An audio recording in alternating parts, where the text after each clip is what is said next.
Nie byłem pewien, ale teraz wszystko wiadomo. Słyszę styczenie.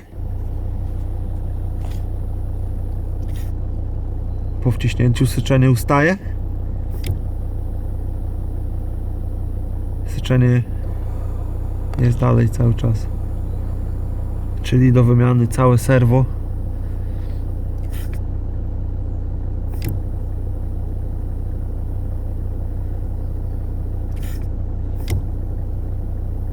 No trudno się mówi.